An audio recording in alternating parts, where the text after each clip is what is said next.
Hello दोस्तों, max education में आप सभी का स्वागत है। यूपी कांस्टेबल, लेखपाल, यूपी ट्रिपल सीपेट एग्जाम के लिए जीके जीएस के मोस्ट इंपॉर्टेंट प्रश्नों के साथ हाजिर हैं। आप किसी भी एग्जाम की तैयारी कर रहे हो, ये प्रश्न आपको 110% आपको एग्जाम में देखने को मिलेंगे। बिल्कुल एग्जाम में छपने वाले प्रश्न होंगे। 20 प्रश्न हम लोग इस वीडियो में करने वाले हैं। आपका स्कोर इनमें कितना रहता है आप हमें लास्ट में ज़रूर बताएंगे। आज का पहला क्वेश्चन आपकी स्क्रीन पर ये रहा। क्वेश्चन क्या कह रहा है, ध्यान से पढ़ें और राइट आंसर देंगे। क्या निम्नलिखित राजवंशों में से किसने शासनकाल के दौरान गोलकुंडा के किले का निर्माण किया गया? गोलकुंडा का किला बीजापुर कर्नाटक, आपको बहुत अच्छे से पता होगा। किसके समय में? तो काकतियों के समय में। याद रखेंगे, वेरी इंपॉर्टेंट क्वेश्चन है, याद रखेंगे काकतियों के समय में। ठीक है, काकतियों के समय में आपने सुना होगा, ये वही काकती हैं वारंगल वाले, वारंगल वंश के, यहाँ पर आपने सुना होगा। फिर यहीं से कौन? हरिहर और बुक्का निकल के आए थे, जिन्होंने विजयनगर साम्राज्य की स्थापना की थी। ठीक है, तो राइट आंसर इसका क्या होगा? दूसरा इस क्वेश्चन का बिल्कुल करेक्ट आंसर है। अगले क्वेश्चन पर हम लोग चलते हैं। अगला क्वेश्चन आपकी स्क्रीन पर ये रहा। क्या निम्नलिखित में से कौन सा ऑपरेटिंग सिस्टम का एक उदाहरण नहीं है? क्या होगा इस क्वेश्चन का राइट आंसर? कह रहा कौन सा ऑपरेटिंग सिस्टम का एक उदाहरण नहीं है? Internet explorer, window, Linux, Unix. ये आपको तीनों क्या है? एक ऑपरेटिंग सिस्टम है, लेकिन इंटरनेट एक्सप्लोरर ये एक वेबसाइट है। तो राइट आंसर क्या होगा? ये इस क्वेश्चन का बिल्कुल करेक्ट आंसर है। आपके एग्जाम के लिए लेखपाल में कंप्यूटर के क्वेश्चन जरूर आएंगे और यूपी कांस्टेबल में भी कंप्यूटर के क्वेश्चन एक दो आपको देखने को मिलेंगे। ठीक है, चलिए नेक्स्ट क्वेश्चन पर चलते हैं। अगला क्वेश्चन आपकी स्क्रीन पर ये रहा। राइट आंसर क्या होगा इस क्वेश्चन का? राइट आंसर आपको बताना है। क्या श्री बांके बिहारी मंदिर उत्तर प्रदेश में निम्नलिखित में से किस जिले में स्थित है? श्री बांके बिहारी मंदिर आपको बताना है कहाँ स्थित है। क्या बोलेंगे? बांके बिहारी मंदिर क्या हो जाएगा? मथुरा। इस क्वेश्चन का राइट आंसर हो जाएगा कहाँ पर? मथुरा में स्थित है। कहाँ पर? बांके बिहारी मंदिर। क्लियर है। वाराणसी में भारत माता मंदिर बहुत बार एग्जाम में आया है। ठीक है, भारत माता मंदिर कहाँ पर? वाराणसी में आता है, आपको याद रखना, भारत माता मंदिर। क्लियर है। चलिए नेक्स्ट क्वेश्चन पर हम लोग चलते हैं। अगला क्वेश्चन आपकी स्क्रीन पर ये रहा। कह रहा सड़क के किनारे का स्टॉप का प्रतीक चिन्ह में होगा। आपने देखा होगा सड़कों के किनारे जो स्टॉप का चिन्ह लगा होता है वो किसमें? तो आपको याद रखना अष्टकोणीय आकार का होता है। किसमें होता है सर? अष्टकोणीय आकार का होता है। तो इसलिए राइट आंसर क्या होगा? विकल्प उत्तर बी होगा। क्लियर है। नेक्स्ट क्वेश्चन पर चलते हैं। अगला क्वेश्चन आपकी स्क्रीन पर है। प्रशासनिक सुविधा के लिए उत्तर प्रदेश किसने विकास खंडों में बटा हुआ है? बात करेंगे यूपी की बहुत अच्छे से दोस्तों, आपको पता होगा। इसमें संभागों की मैं संख्या बात करूं तो संभाग कितने हैं? तो संभागों की मैं बात करूं, संभाग कितने हैं? तो क्या बोलेंगे आप? संभाग जो है आपको याद रखना है 4 संभाग इसमें देखने को मिलते हैं। मंडल की मैं बात करता हूं तो मंडल आपको याद रखना है कितने हैं मंडल? तो क्या बोलेंगे आप? मंडल जो है आपको याद रखना है, एक मिनट, मंडल की मैं बात करता हूं तो मंडल जो है आपको याद रखना है, मंडल कितने? 18 मंडल इसमें आपको देखने को मिलते हैं। नवीनतम कौन था? अलीगढ़। आपको याद रखना, लेखपाल प्रीवियस ईयर क्वेश्चन में ये क्वेश्चन आया था, प्रीवियस ईयर पेपर में। अलीगढ़, अभी अलीगढ़ क्या है? नवीनतम है। और कब बना? ये भी आपको याद है 2008 में अलीगढ़ बना था। क्लियर है। 822 आपको क्या मिलेंगे प्रशासनिक सुविधा के लिए? 822 विकास खंडों में बांटा गया यूपी को। तो राइट आंसर क्या हो जाएगा? ये इस क्वेश्चन का बिल्कुल करेक्ट आंसर है। ठीक है, नेक्स्ट क्वेश्चन पर चलते हैं। अगला क्वेश्चन आपकी स्क्रीन पर ये रहा। क्या निम्नलिखित में से किस संगठन को प्रशुल्क एवं व्यापार पर सामान्य समझौते मतलब GATT का परिवर्ती सेक्टर माना जाता है? कहने का मतलब यह है कि जो कौन सा प्रशुल्क एवं व्यापार पर सामान्य समझौता है, तो कहने का मतलब कौन सा हो जाएगा? विश्व व्यापार संगठन। 1998 में स्थापना होती है। आपको बहुत अच्छे से याद रखना है। अंतर्राष्ट्रीय मुद्रा कोष IMF 1945 में याद रखना है, 1945 में। और विश्व बैंक ये कभी हुई थी? 1944 में। और इन दोनों का जो मुख्यालय वाशिंगटन DC में स्थित है। आपको याद है कहाँ पर? वाशिंगटन DC अमेरिका में स्थित है। और इन दोनों को जुड़वा बहन भी कहा जाता है। ठीक है, याद रखेंगे। यूनेस्को 1946 में स्थापना हुई थी, आपको याद रखना है। चलिए नेक्स्ट क्वेश्चन पर हम लोग चलते हैं। अगला प्रश्न आपकी स्क्रीन पर ये रहा।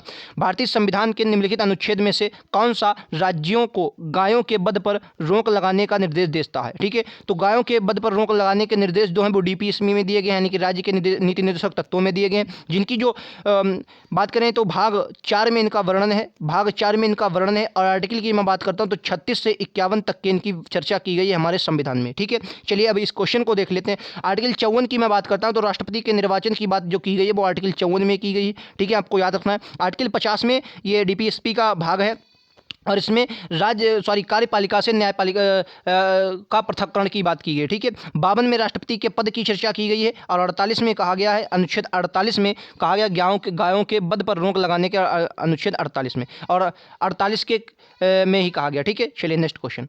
अगला प्रश्न आपकी स्क्रीन पर ये रहा। क्या हाल ही में किस देश ने भारत से कृषि आयात को निलंबित किया है? इंडोनेशिया, बांग्लादेश, इजराइल, निम्नलिखित में से कोई नहीं। तो क्वेश्चन का राइट आंसर क्या होगा? इंडोनेशिया। इंडोनेशिया हाल ही में अपने किस देश ने व्यापार के साथ कृषि मैं बात करूं कब आया तो आपको याद है GST का जो संविधान संशोधन था, 101वां संविधान संशोधन था, बहुत अच्छे से आपको याद रखना है। और जो GST का अध्यक्ष होता है वो केंद्रीय वित्त मंत्री होते हैं। कौन बोलेंगे? केंद्रीय वित्त मंत्री कौन होते हैं? कोई भी जो वित्त मंत्री होते हैं, जैसे वर्तमान में निर्मला सीतारमण जी, तो वही क्या होते हैं? GST परिषद के अध्यक्ष चेयरमैन चुने जाते हैं। नेक्स्ट क्वेश्चन पर बात करेंगे। अगला क्वेश्चन आपकी स्क्रीन पर ये रहा कि भारतीय संविधान के संदर्भ में भारत में महान्यायवादी की पदावधि क्या है? 3 वर्ष, 5 वर्ष, 2 वर्ष या कोई निश्चित नहीं है। चलिए महान्यायवादी की मैं बात कर लेता हूं। तो महान्यायवादी के बारे में दोस्तों आपको बहुत अच्छे से पता होगा। महान्यायवादी की मैं बात करूं तो भारतीय संविधान के आर्टिकल 76 में महान्यायवादी के पद की चर्चा की गई है। ठीक है, भारत के ये मतलब जब सदन चलता है तो इसमें भाग ले सकता है, लेकिन ये वोटिंग नहीं कर सकता। ठीक है, और इसकी जो निश्चित कोई भी निश्चित पदावधि नहीं होती है। ठीक है, यानी कि ये राष्ट्रपति के प्रसाद पर्यंत कार्य धारण करते हैं। इनका जो सैलरी वगैरह होती है वो भी राष्ट्रपति ही तय करते हैं। ठीक, क्लियर है? तो राइट आंसर क्या होगा आपका? कोई निश्चित अवधि नहीं होती। ठीक है, नेक्स्ट क्वेश्चन पर चलते हैं। अगला क्वेश्चन आपकी स्क्रीन पर कह रहा है कि निम्नलिखित में से कौन सा मानव विकास सूचकांक का एक संकेतक है? मानव विकास सूचकांक यूएनडीपी जारी करती है। ठीक है, यूनाइटेड नेशन डेवलपमेंट प्रोग्राम जो है वो मानव विकास सूचकांक जारी करता है। ठीक है, और इसमें क्या होता है? 4 ऑप्शन आपको दिए गए हैं। कह रहा कौन सा इसमें संकेतक है? तो आपको याद है जन्म के अनुमानित जीवन यानी कि जन्म जो जीवन प्रत्याशा होती है वो इसमें देखी जाती है। बाकी आजीविका के अवसर भी नहीं, गरीबी अनुपात भी नहीं, पर्यावरण की स्थिति भी नहीं जांची है। तो राइट आंसर क्या होगा? सी इस क्वेश्चन का बिल्कुल करेक्ट आंसर है। नेक्स्ट क्वेश्चन पे चलते हैं। अगला क्वेश्चन आपकी स्क्रीन पर ये रहा कि रहा है 1921 में केंद्रीय बजट से रेल बजट को अलग करने के लिए किस समिति ने प्रस्ताव रखा था? दोस्तों आपको पता होगा 1921 में एक समिति बनाई जाती है जिसमें क्या होता है रेल बजट को आम बजट से अलग कर दिया जाता है, लेकिन फिर से 2017 में इसको फिर से एक कर दिया जाता है। तो कौन सी समिति? एकवर्त समिति की सिफारिश थी। बोलेंगे एकवर्त समिति की सिफारिश थी। सुरेश तेंदुलकर समिति ये गरीबी निर्धारण से जुड़ी हुई आपको याद रखना है। चलिए नेक्स्ट क्वेश्चन पर हम लोग चलते हैं। अगला क्वेश्चन आपकी स्क्रीन पर ये रहा, वर्षा को मापने के लिए किस उपकरण का प्रयोग किया जाता है जिससे वर्षा के पानी को इकट्ठा करने के लिए शीर्ष पर एक फनल के साथ मापने वाला सिलेंडर लगा होता है? रेन गेज होता है, पायरोमीटर होता है, या रेन मीटर होता है, या एनीमोमीटर होता है? तो राइट आंसर इस क्वेश्चन का क्या होगा? रेन रेज होता है। क्या बोलेंगे? रेन रेज होता है। राइट आंसर विकल्प उत्तर ए होगा। क्लियर है? Next question.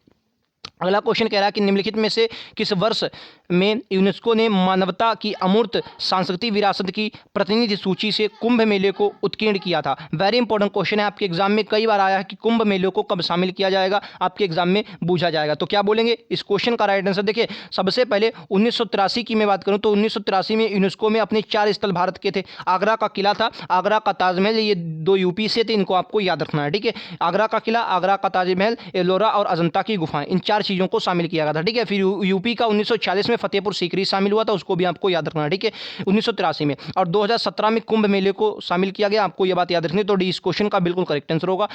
राजस्थान के किले कई बार आपके एग्जाम में आए हैं क्योंकि वो बहुत किले हैं, तो 2013 में शामिल किए गए थे, आपको याद रखना है। ठीक है, नेक्स्ट क्वेश्चन पर हम लोग चलते हैं। अगला क्वेश्चन आपकी स्क्रीन पर ये रहा, 1815 में भारत के प्रथम महासर्वेक्षक के रूप में किसे नियुक्त किया गया? बोलेंगे 1815 में भारत के प्रथम महासर्वेक्षक के रूप में किसे नियुक्त किया? तो क्या बोलेंगे? कालिन मैकेंजी को। कालिन मैकेंजी को नियुक्त किया गया था। डी इस क्वेश्चन का बिल्कुल करेक्ट आंसर है। आपके एग्जाम के लिए 110% यहां से क्वेश्चन बनेगा। नेक्स्ट क्वेश्चन आपकी स्क्रीन पर ये रहा, भारतीय संविधान का कौन सा अनुच्छेद राज्य सूची के किसी मामले पर जूनियर असिस्टेंट में ये पूछा गया क्वेश्चन है, आपको याद रखना है। तो प्रीवियस क्वेश्चन है, इसको आपको ध्यान से अच्छे से पढ़ना है। कह रहा है किसी मामले के संदर्भ में कानून बनाने के लिए संसद को अधिकृत करने के लिए राज्यसभा को विशेष अधिकार प्रदान करें। मतलब कहने का मतलब ये है कि राज्य सूची के विषय पर राज्यसभा कानून बना सकती है। ये किस आर्टिकल के अंतर्गत बना सकती है ये आपको बताना है राज्य सूची के विषय पर। तो राइट आंसर क्या होगा इसका? राइट आंसर 249 बिल्कुल करेक्ट आंसर है। अनुच्छेद 249 के अंतर्गत ऐसा कर सकती है। 280 में वित्त आयोग आपको बहुत अच्छे से पता होगा। ठीक है, चलिए बाकी आपको समझ में आ गया होगा। नेक्स्ट क्वेश्चन अपने अगले क्वेश्चन पर चलते हैं। देखिए देखो, ऐसा होता है कि केंद्र सूची पर केंद्र कानून बनाती है, राज्य सूची पर राज्य कानून बनाता है, और जो संवर्ती सूची पर होता है कानून, इस पर दोनों कानून बना सकते हैं। जैसे शिक्षा संवर्ती सूची का विषय जनगणना, ये संवर्ती सूची के विषय हैं, इन पर दोनों कानून बना सकते हैं। लेकिन क्या होता है जब विशेष ऐसी परिस्थिति बनती है तो सिर्फ राज्यसभा का ही संसद का ही कानून मान्य होता है। लेकिन क्या होता है मान लिया विशेष परिस्थिति में राज्यसभा की राज्य सूची पर भी राज्यसभा कानून बना सकती है। ये कब? 249 के अंतर्गत। ठीक है, 249 आर्टिकल के अंतर्गत। नेक्स्ट क्वेश्चन कह रहा है राष्ट्रीय अनुसूचित जाति आयोग एक क्या है? देखिए आयोग कई प्रकार के होते हैं। संवैधानिक आयोग होते हैं, संविधिक आयोग होते हैं, और मतलब ऐसे आयोग भी होते हैं। तो कहने का मतलब ये होता है कि जो राष्ट्रीय अनुसूचित जाति आयोग है कैसा आयोग? तो मैं बात करूंगा संवैधानिक आयोग। संवैधानिक आयोग जिनका संविधान में वर्णन है। जैसे तो आप कहेंगे कि राष्ट्रीय अनुसूचित जाति आयोग है, संविधान में वर्णन कैसे है? तो क्या बोलेंगे मैं कहूँगा 338 आपने पढ़ा होगा, आर्टिकल 338 में अनुसूचित जाति आयोग का क्या है, इसका वर्णन किया गया। जैसे आपने वित्त आयोग पढ़ा होगा, वित्त आयोग क्या है? संवैधानिक आयोग है, 280 में आपको देखने को मिलेगा। ठीक है, ये क्या है? ये कुछ संवैधानिक आयोग होते हैं। और संविधिक आयोग कौन सा? नीति आयोग, आपको संविधिक निकाय देखने को मिलेगा, नीति आयोग। नेक्स्ट क्वेश्चन पर चलते हैं। अगला क्वेश्चन आपकी स्क्रीन पर ये रहा, निम्नलिखित में से किस त्योहार निम्नलिखित में से किस त्यौहार को वसंत त्यौहार भी कहा जाता है? अच्छा क्वेश्चन है। कह रहा निम्नलिखित में से किस त्यौहार को वसंत त्यौहार भी कहा जाता है? तो क्या बोलेंगे? होली, महाशिवरात्रि, अयुध पूजा, दीपावली। तो राइट आंसर क्या होगा? होली को वसंत त्यौहार भी कहा जाता है। ये इस क्वेश्चन का बिल्कुल करेक्ट आंसर होगा, पूछा गया क्वेश्चन है। नेक्स्ट क्वेश्चन कह रहा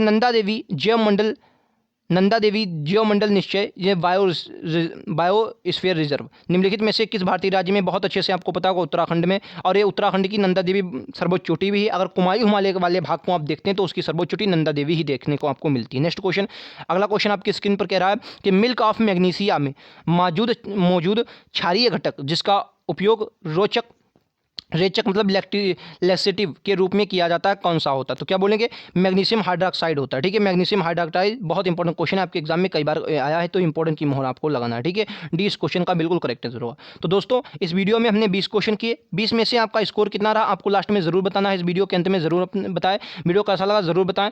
आपको वीडियो पसंद आए तो लाइक से सब्सक्राइब करना ना भूलें। लगातार ऐसे वीडियोज़ आपके लिए लेकर आता रहूँगा। वीडियो पसंद आए तो एक बार लाइक कर दें, अपने दोस्तों में अपने यारों में शेयर कर देंगे। चैनल को सब्सक्राइब करने के बाद बेल आइकन जरूर दबा दें, जिससे आने वाली नोटिफिकेशन आपको मिलती रहे। कमेंट बॉक्स में अपना स्कोर और वीडियो का जरूर बताएं। मिलते हैं अगले वीडियोज़ में, आज के लिए इतना ही। Thank you.